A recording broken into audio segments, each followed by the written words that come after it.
जे प्लॉटच्या आधी आपण जर रिंगकरपा येण्याच्या आधी जर आपण कॅल्मिनो झिंकावर मॅग्नेशियम सल्फेटचा हात जर मारला, तुम्ही 3-4 हात पण पूर्ण केले तर 100% तुमच्या रिंगकरप्याचं येऊ शकत नाही.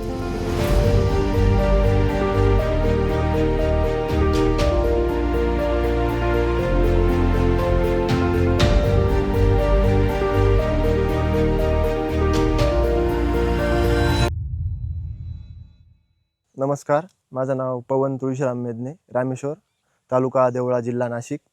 तर मी सदर या 4-5 वर्षापासून कोबी लागवड करतोय. कोबी लागवड दरम्यान मला खूप अडचणी आल्या. भरपूर काही उन्हाचे, वातावरणाचे, पर्यावरणाची साथ नसल्या कारणामुळे काही गोष्टींना मी सामोरं गेलेलो आहे. त्यानंतर मी 28 एप्रिलला लागवड केलेली या ॲडमिलरची कोबीची व्हरायटी ही. त्यानंतर 2 एकरची लागवड झालेली आहे माझी. तर मला साधारण 25-30 दिवसानंतर कोबीला काही असं अडचणी आढळल्या, की तसंच रिंगकरपा, त्यानंतर अळी. तर अशा या भरपूर गोष्टींना सामोरं जाऊन मी मग सरांशी भेटलो. सरांनी मला त्यांच्या कंपनीचे प्रोडक्ट दाखवले. तर त्यांच्या कंपनीचे प्रोडक्ट बघून तर त्यांनी सांगितलं अशा पद्धतीने ॲग्रिसर्च कंपनीचे प्रोडक्ट वापर असं.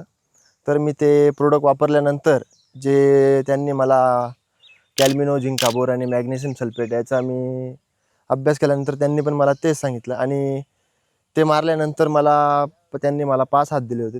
त्यानंतर ते 3-4 हात पूर्ण केले मी. 4 हात झालेले आहे माझे आत्तापर्यंत. तर रिझल्ट 100% आहे, तुम्ही बघू शकता इथे.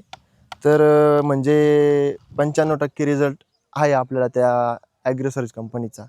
तरी ते प्रोडक्ट वापरल्यानंतर मी चांगलेच योगदान देत आहे. आता जर आपण ॲग्रिसर्च कंपनीचे प्रोडक्ट जर आपण वापरले नसते तर या ठिकाणी रिंगकरप्याचे प्रमाण जास्त प्रमाणात आढळलं असतं तुम्हाला.